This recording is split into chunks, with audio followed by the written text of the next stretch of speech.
16 नवंबर 1991 को मुंबई के लोखंडवाला कॉम्प्लेक्स में ऐसी गोलियां चल रही थी जैसे कोई जंग हो। 6 घंटे तक मुंबई के सबसे मशहूर इनकाउंटर चलता रहा। पर क्या तुम जानते हो कि ये सिर्फ पुलिस वर्सेस गैंगस्टर नहीं था, ये था पूरा एक नेटवर्क तोड़ने का गेम, जहां माया दुलास ने मुंबई को हिला दिया और फिर उसकी खामोशी ने सब कुछ कह दिया। ये इनकाउंटर सुबह के 11 बजे जब लोग चाय पी रहे थे, बिल्डिंग एक बैटलफील्ड बन चुकी थी। आज मैं आपको वो हकीकत बताऊंगा जो अखबारों में कभी पूरी नहीं लिखी गई, और वो भी कि ये गैंगस्टर ग्रुप कितने किडनैपिंग्स और किलिंग्स में मुलविस था, जिसके वजह से मुंबई की पुलिस भी इनसे डरा करती थी। आइए दोस्तों, आज हम इस वीडियो में पूरी स्टोरी लोखंडवाला के बारे में जानते हैं कि आखिरकार ये ऑपरेशन शुरू कैसे हुआ, पुलिस कैसे एकदम लोखंडवाला कॉम्प्लेक्स में पहुंचे। तो वीडियो के आखिरी तक जुड़े रहिए। दोस्तों, लोखंडवाला कॉम्प्लेक्स मुंबई का एक अमीर इलाका, लेकिन 19वीं सेंचुरी में ये अंडरवर्ल्ड का अड्डा बन गया था। माया दुलास एक नाम जुडर का दूसरा रूप बन गया था।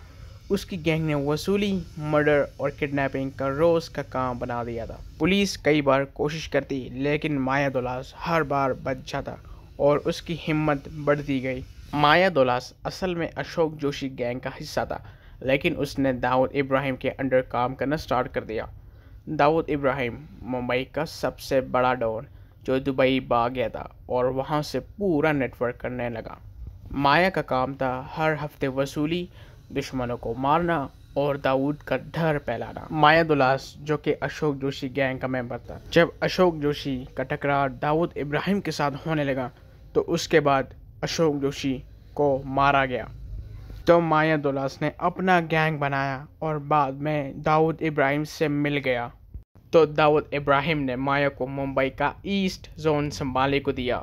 माया दुलास का काम था बिल्डर्स, बिजनेसमैन से हफ्ता वसूली करना, दुश्मन गैंग के लोगों को मारना, अगर कोई दाऊद का पैसा ना दे तो उस पर पब्लिक में अटैक करवाना।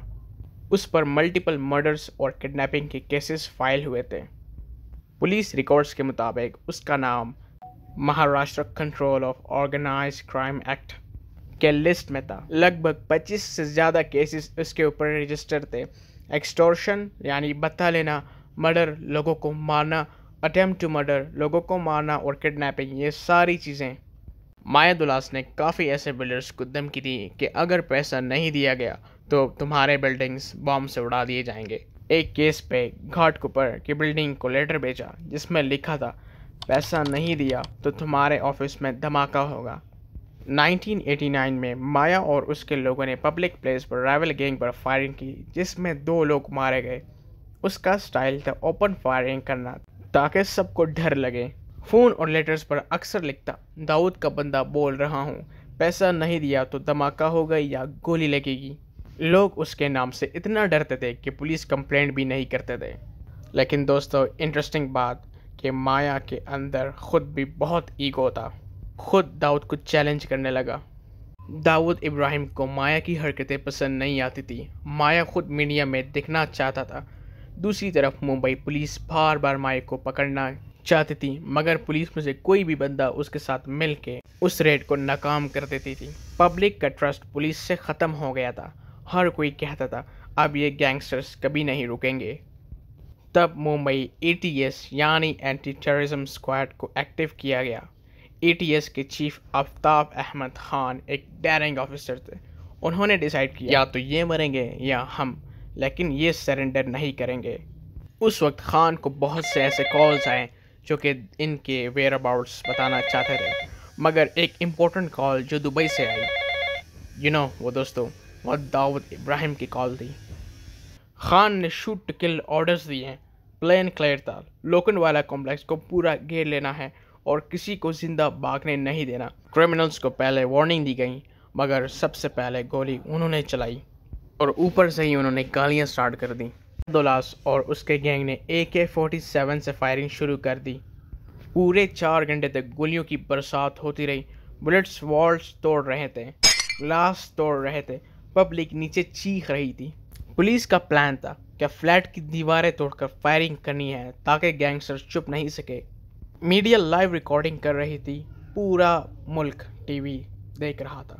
एंड फाइनली एक एक करके मायादुलास और उसके साथी गिरते गए। पुलिस ने बिना हेजिटेशन के पॉइंट ब्लैंक रेंज पे गोलियां चलाई।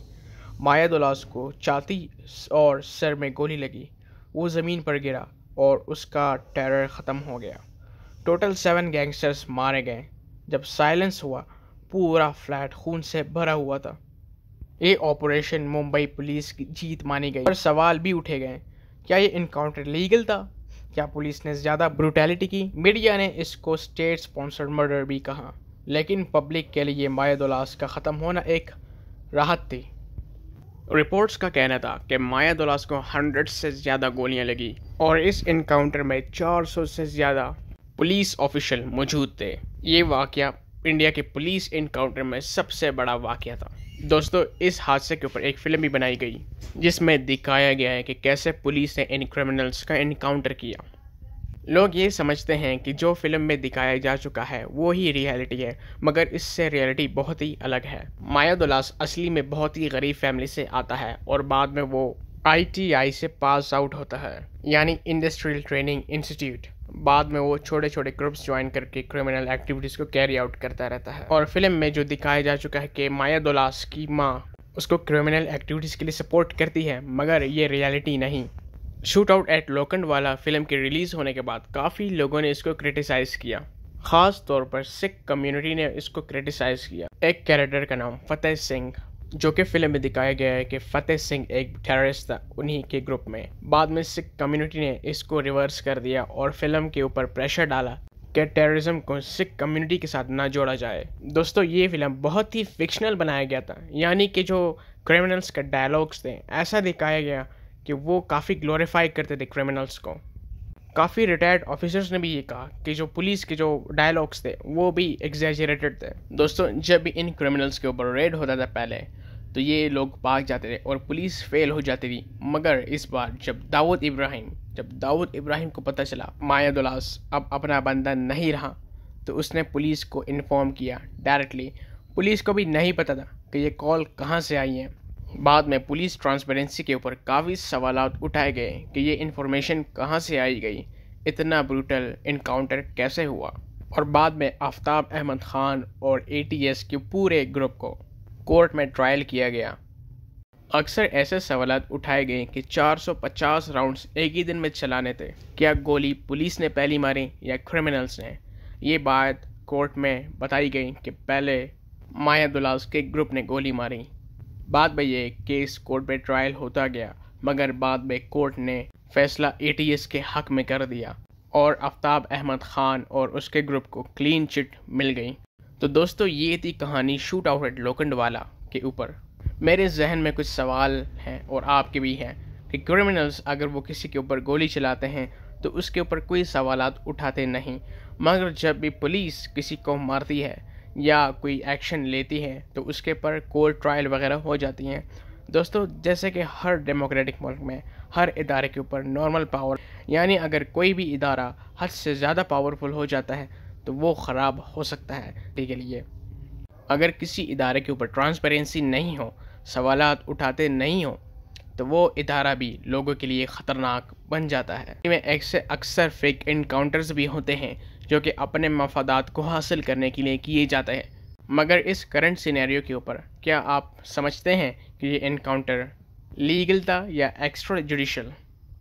अगर आपकी फैमिली को खुदा न खास्ता रास्ते पे कोई गोली मारे या आपको कोई गोली मारे या आपके रिश्तेदार या किसी दोस्त को गोली मारे या उसको किडनैप करे और एक्सटॉर्शन के थ्रू मनी लें, तो आपके जहन में क्या आता होगा कि क्या पुलिस इतनी नाकारा हो चुकी है कि इनके ख़िलाफ़ एक्शन उठाए? तो दोस्तों, फ़ैसला आप लोगों के हाथ में है कि आप लोगों ने क्या चूज़ करना है, इन क्रिमिनल्स को ख़त्म करना है या इनको ऐसे ही छोड़ देना है। इस्लाम में सबसे ज़्यादा ज़ोर दिया गया है इंसानियत के ऊपर। पहले इंसानियत है और फिर उसके बाद मज़हब। रसूलुल्लाह सल्लल्लाहु अलैहि वसल्लम के ज़माने में स्टेट ऑफ मदीना के अंदर मुसलमान, ज्यूज़, क्रिश्चियन एंड हिंदू सब इक्वल थे। सबको सोशल राइट्स दिए गए थे, सोशल सिक्योरिटी, एवरीथिंग एल्स। सारे लोग स्टेट के मुताबिक इक्वल थे। स्टेट का काम है सिक्योरिटी प्रोवाइड करना। अगर सिक्योरिटी इंश्योर नहीं होती और ऐसे क्रिमिनल्स लोगों को बेगुनाह मारते रहते हैं, तो वो एक आइडियल स्टेट नहीं है। सो thank you so much for watching this video my brothers and sisters.